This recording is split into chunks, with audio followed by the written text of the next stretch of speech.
नमस्कार। तो चलिए आज समझते हैं भारत के सबसे बड़े स्टार्टअप्स में से एक एडटेक कंपनी बायजूस की कहानी को कि कैसे वो अर्श से फर्श पर आ गई। ये सवाल ही अपने आप में बड़ा अजीब है ना? कि आखिर कैसे $22 बिलियन जितनी बड़ी एक कंपनी एक स्पोर्ट्स स्पॉन्सरशिप के छोटे से विवाद पर दिवालिया हो सकती है। तो चलिए देखते हैं कि इस हैरत अंगेज गिरावट के पीछे की कहानी आखिर है क्या। देखिए, किसी भी पतन को समझने के लिए पहले उसकी ऊंचाई देखनी पड़ती है। और एक वक्त था जब बायजूस भारतीय स्टार्टअप इकोसिस्टम का सबसे चमकता हुआ सितारा था।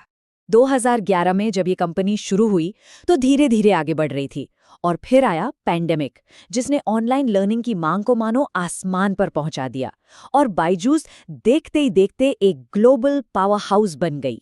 2022 में जब कंपनी अपने पीक पर थी तो इसकी वैल्यूएशन थी $22 बिलियन।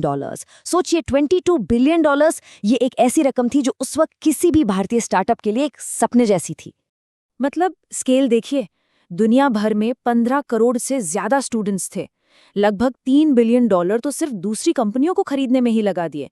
बड़े बड़े ग्लोबल इन्वेस्टर्स ने पैसा लगाया हुआ था और ब्रांडिंग के लिए लियोनेल मेसी और शाहरुख खान जैसे चेहरे थे। हर तरफ बस बायजूस का ही नाम था। लेकिन जैसा अक्सर होता है, इस चमकती हुई तस्वीर के पीछे कंपनी की नींव में दरारें पड़नी शुरू हो चुकी थीं और यहीं से मुश्किलों का असली दौर शुरू हुआ।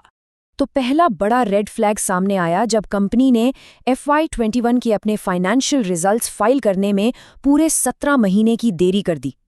अब देखिए, इतनी बड़ी देरी ये इन्वेस्टर्स और रेगुलेटर्स के मन में कंपनी की पारदर्शिता को लेकर शक तो पैदा करेगी ही। और जब रिजल्ट सामने आए तो तस्वीर वाकई चौंकाने वाली थी।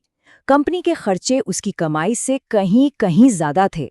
FY21 में 4,500 करोड़ रुपए का घाटा और अगले ही साल FY22 में ये बढ़कर सीधा 8,000 करोड़ के भी पार चला गया। ये सिर्फ नंबर नहीं थे, ये साफ साफ बता रहे थे कि बिजनेस मॉडल कहीं न कहीं पटरी से उतर चुका है। और इसके बाद जो कुछ अंदर चल रहा था वो अब बाहर आने लगा। कंपनी के बड़े बड़े लोग एक एक करके इस्तीफा देने लगे। जून 2023 का महीना एक टर्निंग पॉइंट था।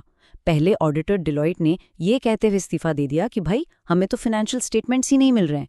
फिर पीक प्रोसेस और चार्ल्स ज़करबर्ग इनिशिएटिव, ये बहुत बड़े नाम हैं, इनके नुमाइंदों ने भी बोर्ड छोड़ दिया। ये एक साफ संकेत था कि कंपनी में कॉर्पोरेट गवर्नेंस पूरी तरह से ढह चुकी थी। अब इस स्लाइड में जो बात है वो बहुत कुछ कहती है। एक बड़ा इन्वेस्टर, प्रोसेस, ने पब्लिक में आकर ये कहा कि बायजूस की लीडरशिप ने उनकी सलाह को लगातार नजरअंदाज किया, चाहे वो स्ट्रैटेजी हो, ऑपरेशंस हो या फिर गवर्नेंस के मामले। ये अपने आप में मैनेजमेंट के अड़ियल रवैये पर एक बहुत बड़ा स्टेटमेंट था। तो ठीक है, बोर्डरूम में तो ये सब चल ही रहा था, लेकिन जमीन पर क्या हो रहा था, कंपनी के ऑपरेशंस में क्या गड़बड़ थी, वहां भी गलतियों का एक अलग ही पैटर्न दिख रहा था। कंपनी ने बड़े जोर शोर से ऑफलाइन ट्यूशन सेंटर्स खोले थे, लेकिन उनकी कहानी सिर्फ एक नंबर में सिमट कर रह जाती है, और वो नंबर है 60%। कंपनी के ही इंटरनल डेटा से ये बात सामने आई कि 2 साल के अंदर इन नए ऑफलाइन सेंटर्स के करीब 60% कस्टमर्स ने रिफंड मांग लिया। मतलब 43,000 से भी ज्यादा रिफंड रिक्वेस्ट्स। ये दिखाता है कि कंपनी जो बेच रही थी और कस्टमर्स को जो मिल रहा था, उसमें जमीन आसमान का फर्क था। और ये सिर्फ रिफंड की बात नहीं थी, चारों तरफ से शिकायतें आ रही थीं, जैसे कि सेल्स टीम बहुत एग्रेसिव थी, खासकर कम आय वाले परिवारों को टारगेट कर रही थी। एम्प्लॉयज पर सेल्स टारगेट का इतना प्रेशर था कि वो कुछ भी करने को तैयार थे। और हाँ, कोर्स की क्वालिटी से भी लोग खुश नहीं थे। इन सब ने मिलकर कंपनी की इमेज को बहुत नुकसान पहुंचाया। इसके बाद तो जैसे मुसीबतों का एक पूरा जाल ही बन गया। कानूनी और फाइनेंशियल दिक्कतें, और वो भी सिर्फ इंडिया में नहीं बल्कि विदेशों में भी।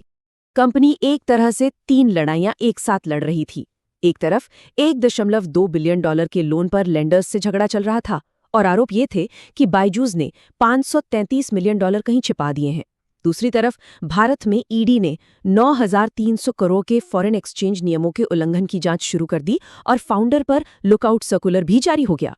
और फिर अमेरिका में भी एक कोर्ट ने फाउंडर के खिलाफ $1 बिलियन से ज्यादा का डिफॉल्ट जजमेंट दे दिया। मतलब हर तरफ से घेराबंदी हो चुकी थी।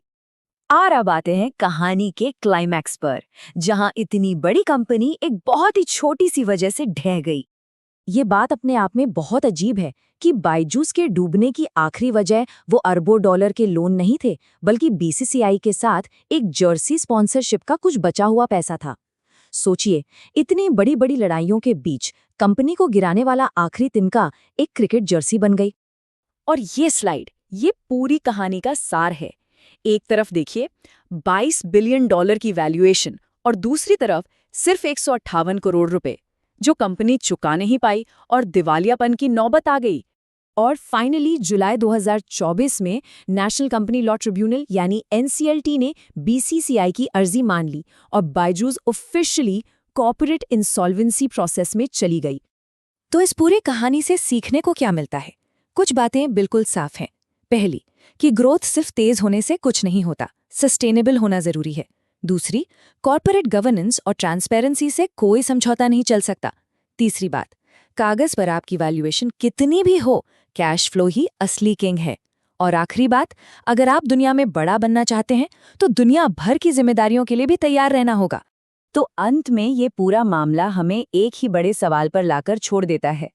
किसी भी स्टार्टअप के लिए बिना सोचे समझे बेतहाशा बढ़ने की महत्वाकांक्षा की असली कीमत आखिर होती क्या है?